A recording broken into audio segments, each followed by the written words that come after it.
창세기 25장 1절로 11절까지의 말씀을 한 절씩 교독하도록 하겠습니다. 다 찾으셨으면 제가 먼저 1절부터 교독하도록 하겠습니다. 아브라함이 후처를 맞이하였으니 그의 이름은 구드라라.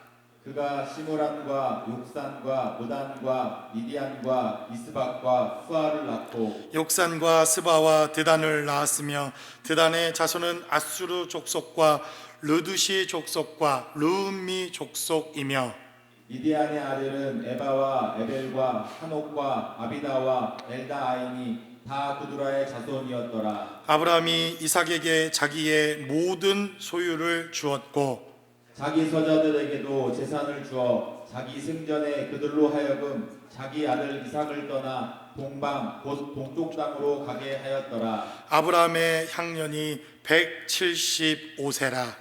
그의 나이가 높고 늙어서 기운이 다하여 죽어 자기 열조에게로 돌아가매 그의 아들들인 이삭과 이스마엘이 그를 마므레 앞 헷 족속 소알의 아들 에브론의 밭에 있는 막벨라굴에 장사하였으니 이것은 아브라함이 헷 족속에게서 산 밭이라. 아브라함과 그의 아내 사라가 거기 장사되니라. 11절 같이 합독합니다.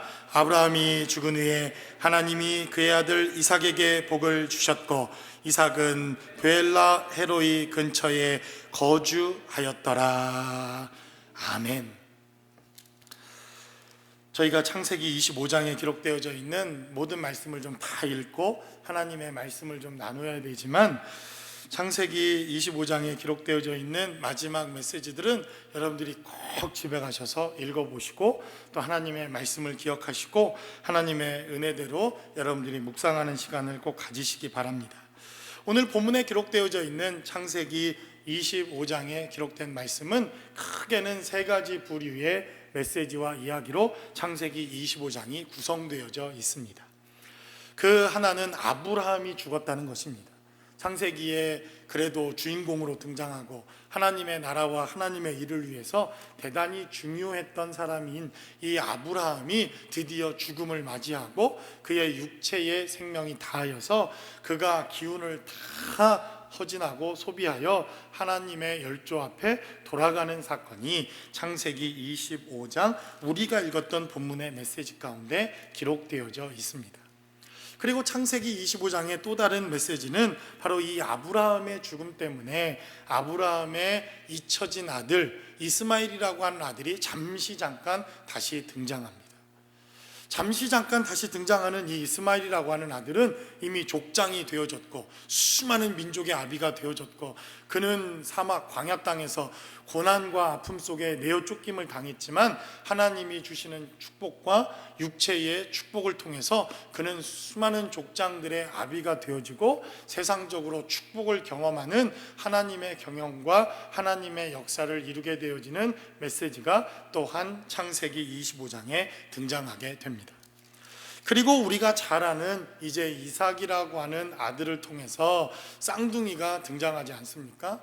우리가 에서와 야곱이라고 하는 이 아들의 출생과 그리고 그들이 팥죽으로 장자권을 사게 되는 장자권을 사고 파는 이러한 메시지가 바로 창세기 25장에 기록된 말씀을 통해서 오늘 본문에 기록되어져 있습니다.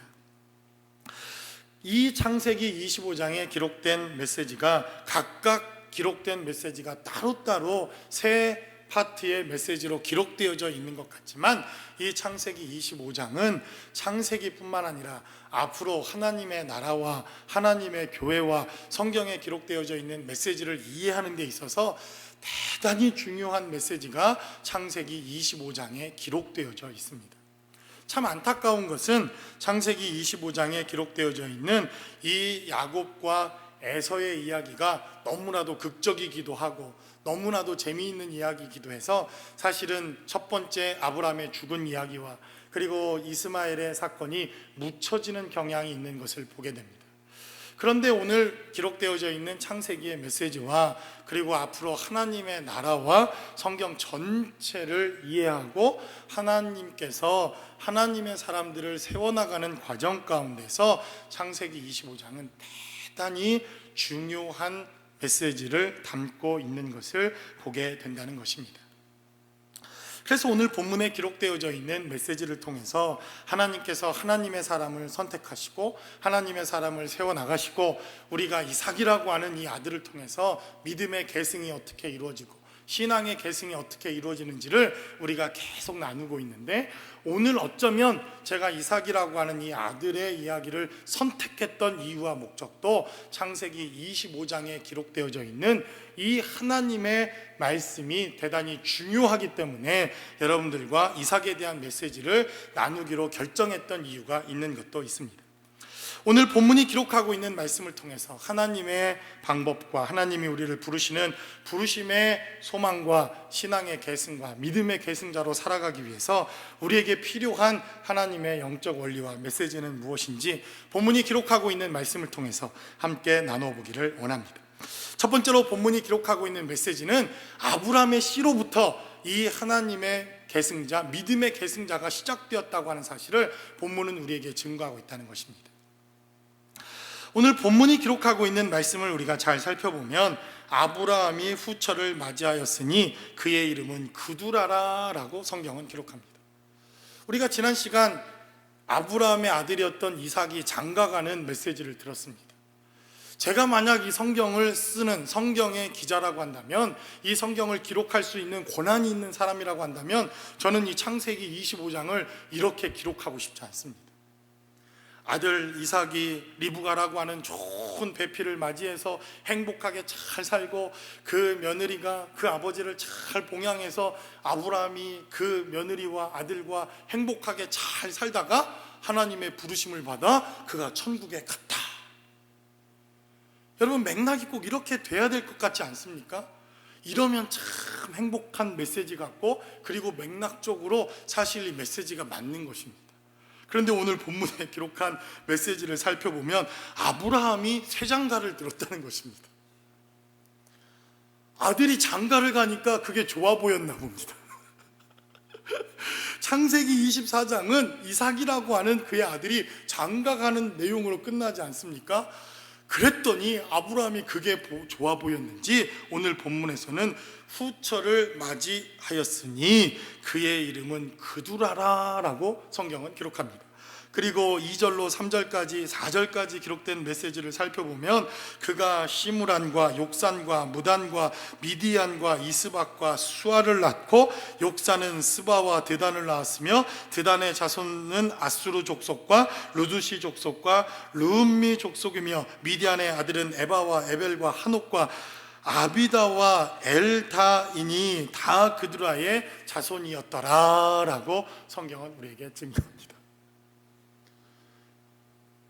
충청도 사람들은 주책이라고 말합니다. 근데 더 주책인 사람들, 대책이 없는 사람을 그 뒤에다 세 글자를 더합니다. 아이고 저 주책 바가지. 그래서 충청도 사람에게서 저 주책 바가지 이렇게 나오면 아주 주책 중에서도 최고의 주책인 사람이 그런 사람입니다. 근데 아브라함의 이야기와 아브라함의 스토리를 보면 꼭 그렇게 보여진다는 것입니다. 그리고 오늘 본문에 기록된 메시지를 살펴보면 이 아브라함이 그두라라고 하는 이 아내를 만나 그가 자녀를 낳기 시작하는데, 여러분 우리가 지금까지 이삭이라고 하는 자녀를 얻는 과정을 보지 않았습니까? 이삭이라고 하는 가정은 하나님께서 너무나도 어려운 과정을 통해서 25년이라고 하는 과정을 통해서 그 아들을 또 낳았는데 자녀를 바치라고 하는 말도 안 되는 하나님의 요구를 통해서, 그리고 그 아들을 장가 보내기까지 얼마나 많은 고난과 어려움의 시간들을 통해서 겨우겨우 장가를 보내놓고 이제 이삭이라고 하는 이 아들을 통해서 하나님의 믿음의 계승과 신앙의 역사가 줄줄이 계속 흘러가는 것이 믿음의 축복일 텐데, 아니 주책바가지는 이 아들이 장가가서 아들을 낳기 이전에 아브라함이 줄줄이 아들을 낳고 있다는 것입니다. 그래서 제가 성경의 기자라고 하면 이 창세기 25장은 너무 창피하고 부끄럽기도 하고, 저 같으면 지워버리고 싶은 메시지가 창세기 25장이기도 하다는 것입니다. 그러나 하나님께서 왜 창세기 25장에 이러한 메시지들을 기록해 놓고, 또 아브라함은 주책 바가지 같은데 이 메시지가 우리에게 중요하고 하나님의 사람들과 하나님의 나라를 세워가는 이 일에 이 메시지가 중요한가 하는 것을 하나님께서 이 본문의 메시지를 통해서 우리에게 교훈하시고 말씀하시는 이유가 있다는 것입니다. 반드시 하나님의 계승자, 믿음의 계승자, 신앙의 계승자로 세워져 가야 할 사람들은 아브라함의 씨로부터 시작되는 것이 필요하다라고 본문은 우리에게 증가합니다. 그래서 오늘 본문에 기록되어져 있는 메시지를 살펴보면 4절에 기록된 말씀을 함께 나눠보기를 원합니다. 2절로부터 3절까지 이제 아브라함과 그두라라고 하는 이 여인을 통해서 많은 민족의 조상들이, 많은 민족의 족장들이 태어나기 시작합니다. 그러나 4절은 기록하기를 미디안의 아들은 에바와 에벨과 한옥과 아비다와 엘다이니 다 누구의 자손입니까? 그두라의 자손이다 라고 말합니다. 아브라함의 씨다 라고 말하지 않고 그두라의 자손이다 라고 말합니다.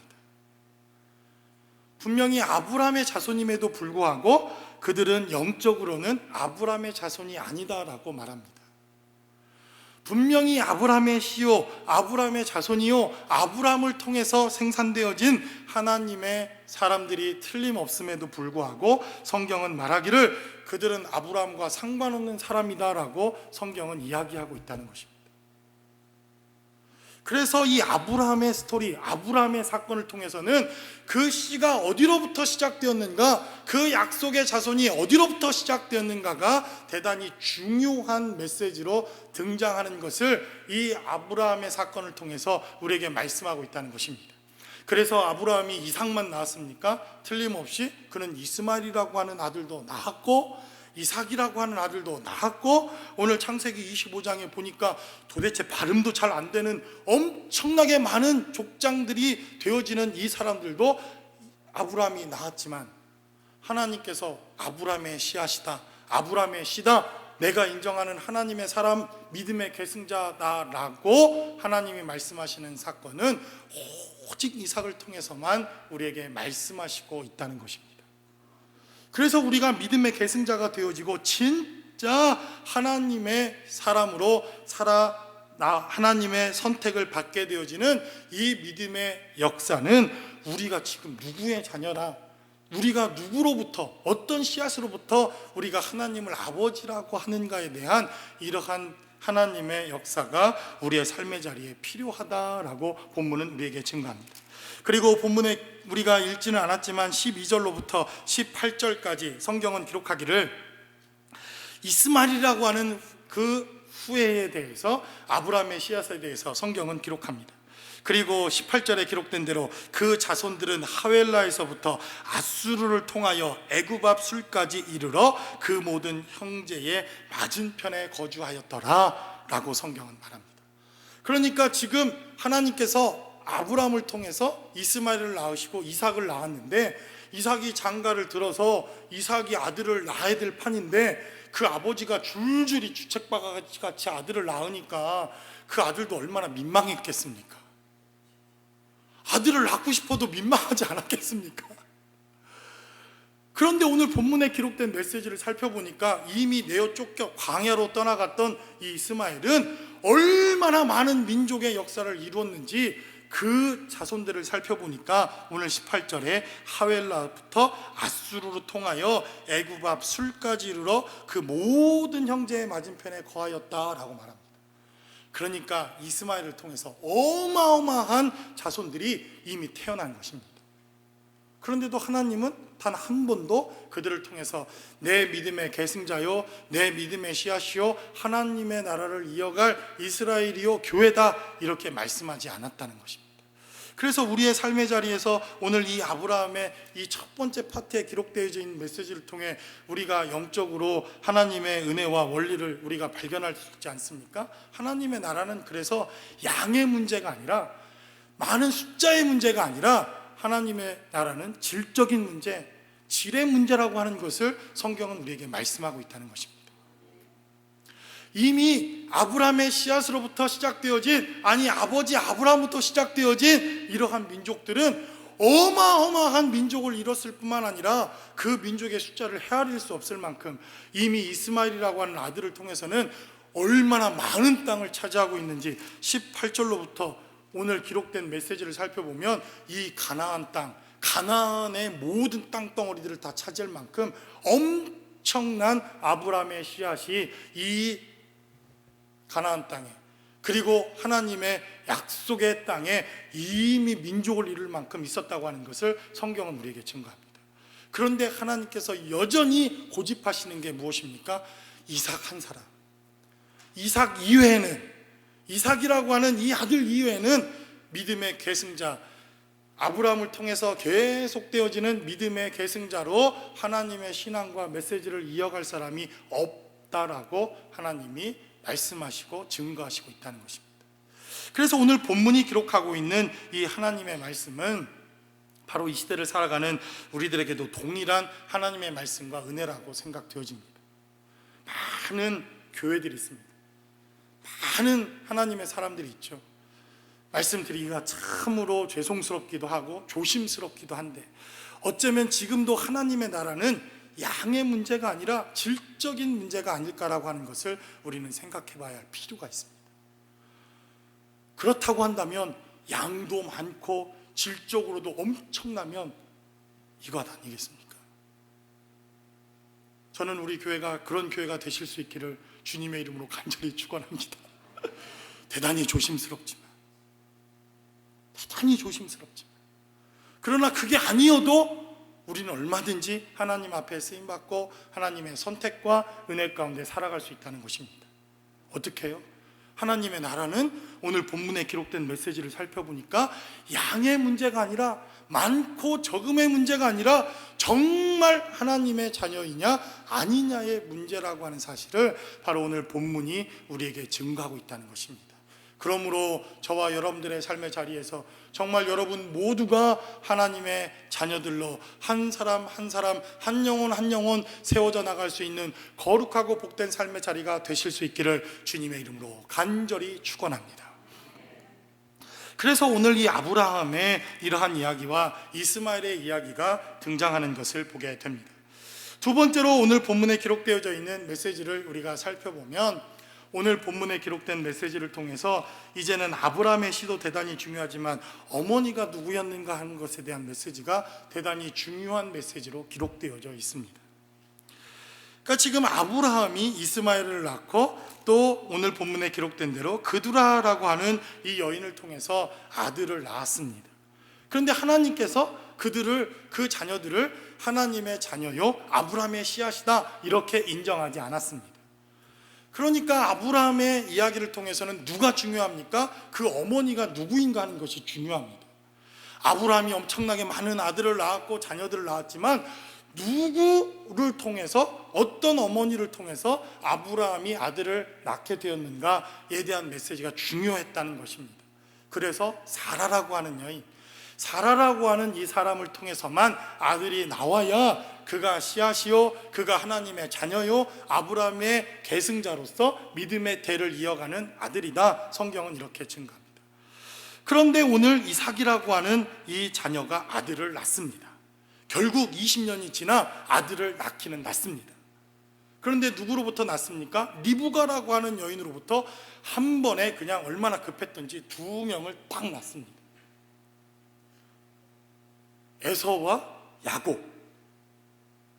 그러니까 이삭이라고 하는 사람의 삶의 모습을 보면 어머니의 문제가 아니라고 하는 것을 우리가 알 수 있습니다.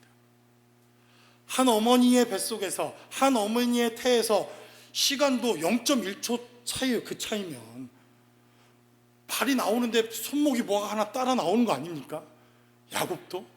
그러니까 0.000 간발의 차이로 동시에 태어났으니 사실은 어떻게 보면 이 두 아들은 에서도 야곱도 아브라함의 관점에서 보면 어머니도 똑같고 그의 아버지도 똑같기에 이 두 사람은 하나님의 자녀로서 믿음의 계승자가 되어지는데 전혀 손색이 없습니다.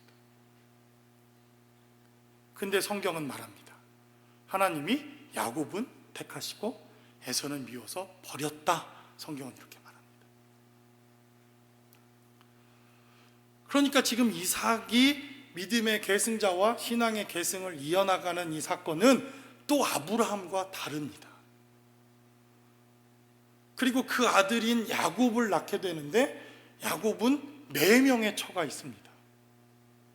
그런데 야곱을 통해서 4명의 처를 통해 낳은 모든 아들을 하나님은 다 하나님의 자녀다 이렇게 또 인정하십니다.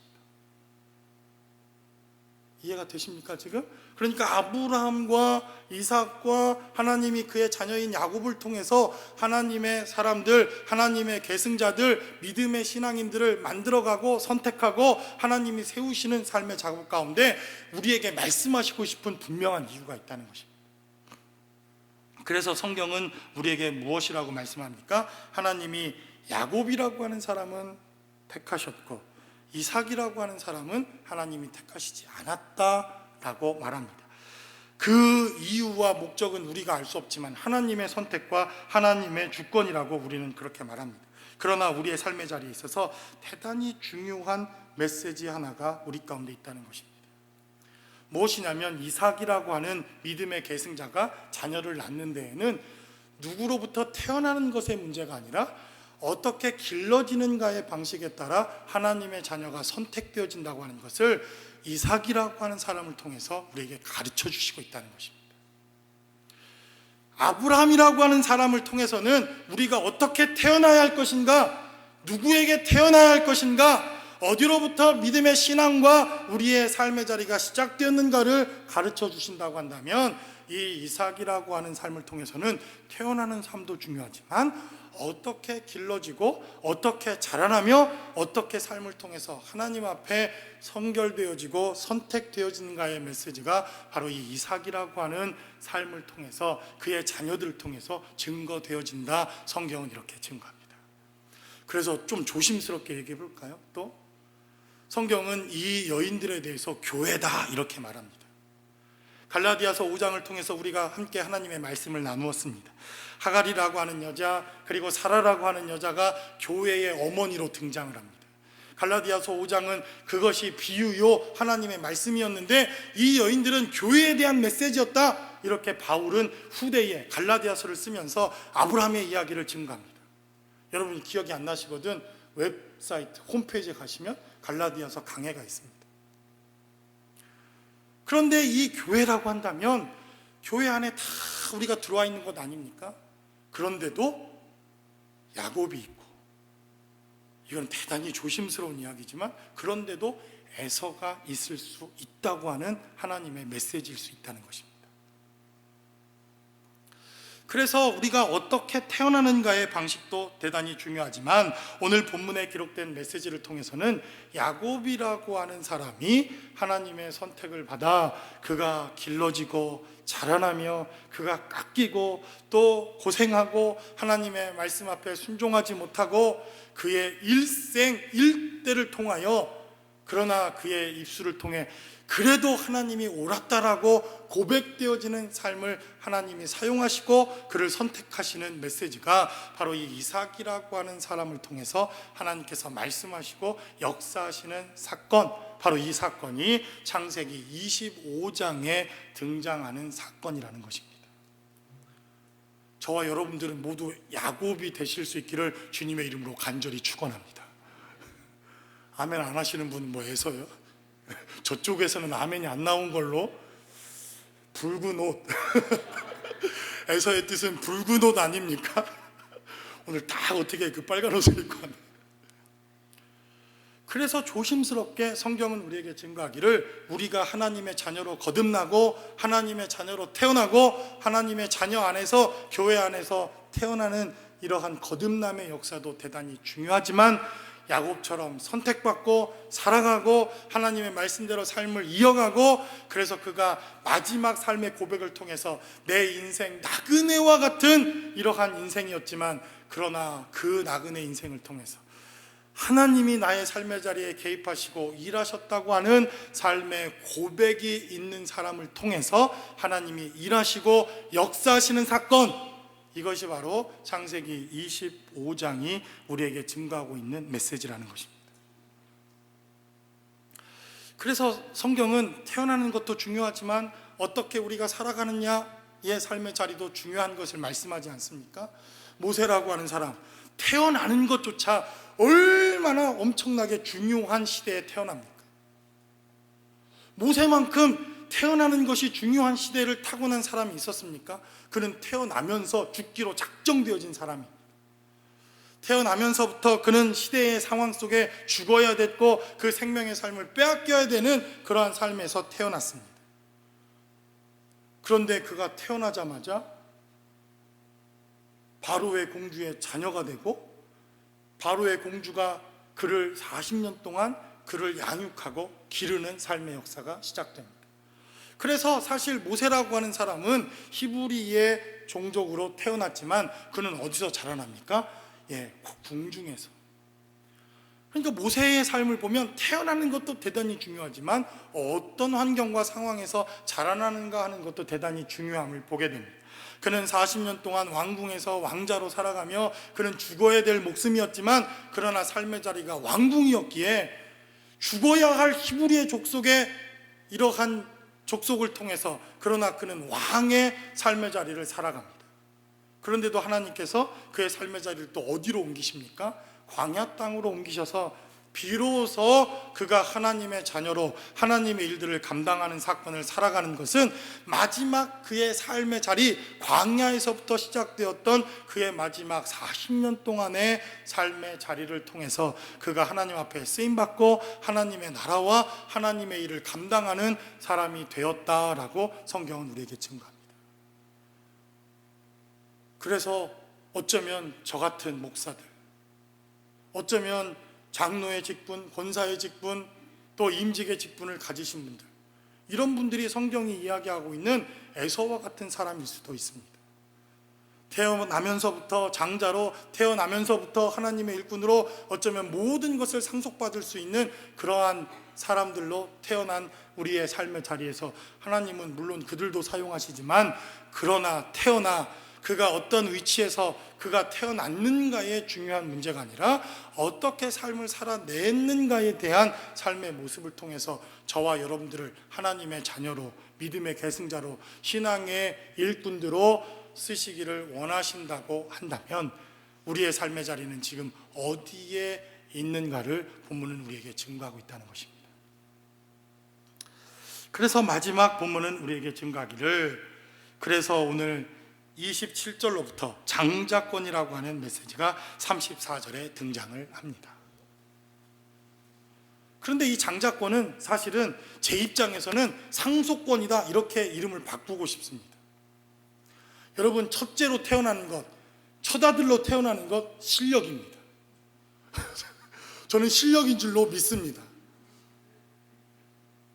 저는 둘째로 태어나서 얼마나 서러운지 아십니까? 저는 충청도 양반이니 이 양반 교육을 받는 사람은 첫째 아니면 둘째, 셋째, 100명이 있어도 소용이 없습니다. 큰아들, 장자, 이게 중요하죠.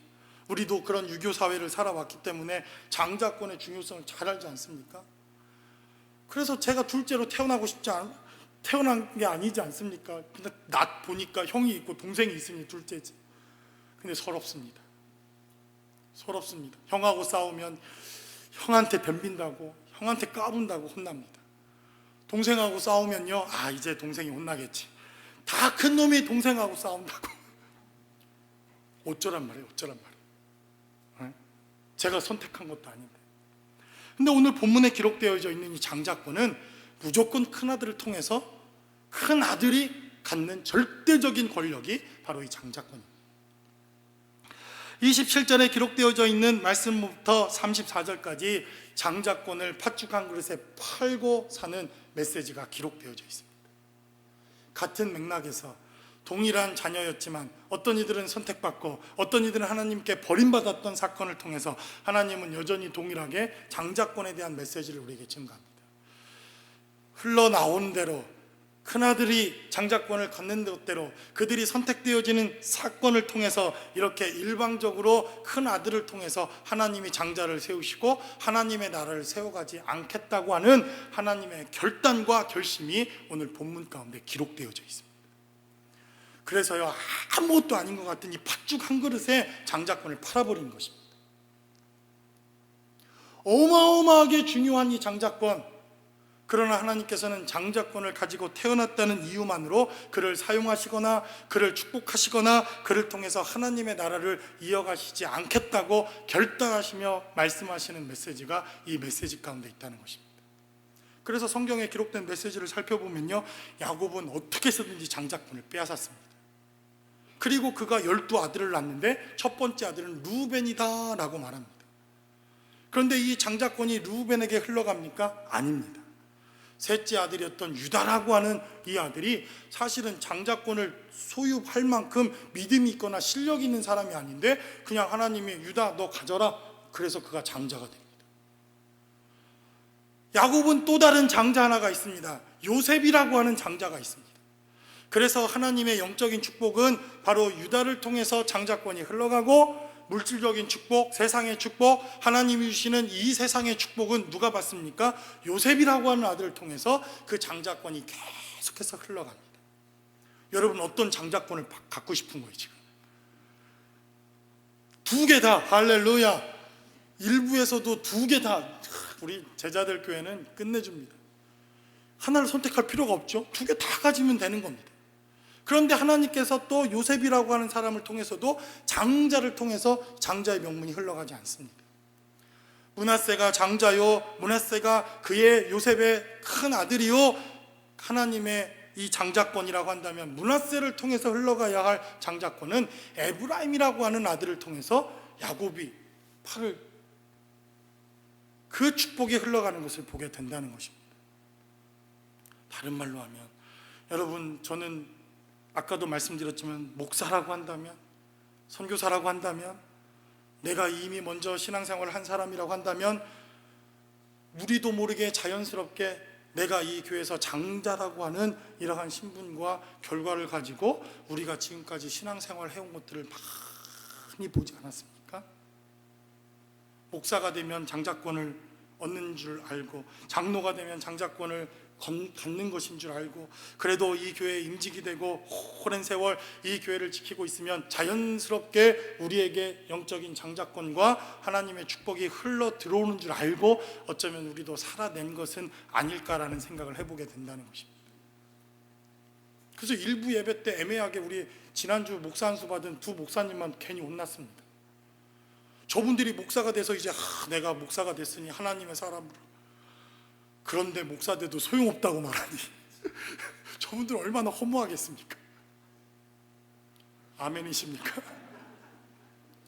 그래서 성경은 우리에게 증거하기를 하나님께서 우리를 장자로 부르셔서 우리가 장자권을 갖는 것이 너무나도 당연하고, 장자된 명분으로 살아가는 것이 당연하고, 우리에게 주신 축복으로 당연한 결과라고 살아가는 우리의 삶의 자리, 그렇게 하나님이 우리를 사용하시는 것이 아니라 어쩌면 하나님께서 선택하시고 그 장자권을 사용할 수 있도록 인생을 돌보시고 그 인생 가운데서 하나님의 사람으로 세워져 나가는 이러한 삶의 과정을 통해서 그렇게 세워지고 그렇게 선택되어지고 그렇게 쓰임받는 사람을 통해서 앞으로 하나님의 나라와 일들을 세워나가시겠다고 하는 하나님의 강력한 메시지가 창세기 25장에 기록되어져 있다는 것입니다.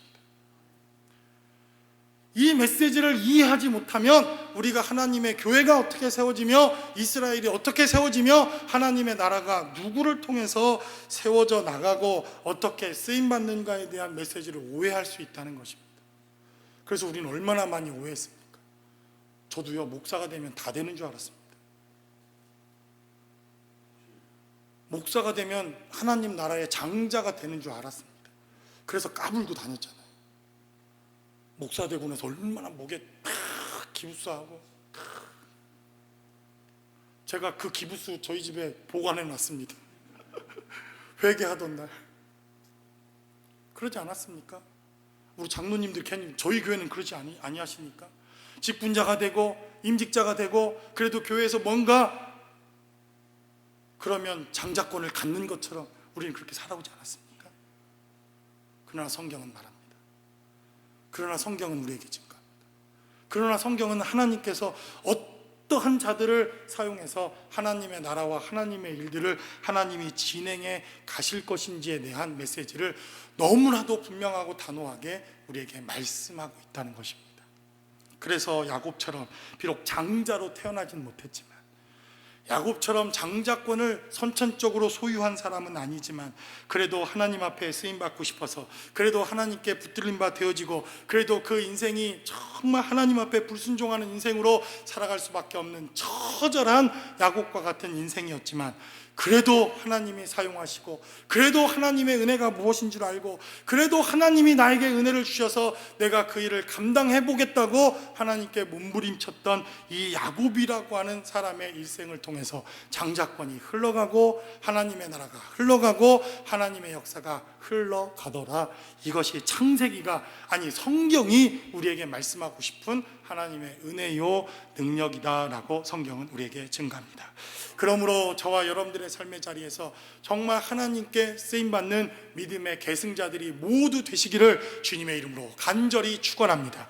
하나님의 은혜와 축복이 여러분들에게 흘러 넘쳐가서 여러분들이 직분이 없어도 이 다른 아브라함의 후손들처럼 세상에 성공하거나 세상에 엄청난 부를 이루지 못했어도, 그러나 영적인 축복이 흘러 저와 여러분들의 삶의 자리에 또 다른 이러한 영적인 축복이 흘러내려가 하나님의 나라를 세우고 하나님의 믿음의 계승자들을 세우고 하나님의 사람들을 세워나갈 수 있는 저와 여러분들의 삶의 자리가 되실 수 있기를 주님의 이름으로 간절히 축원합니다. 기도하겠습니다. 우리 시간 함께 기도할 때 정말 우리의 삶의 처지를 살펴보면 왜 하나님의 일들이 이렇게 더딘가?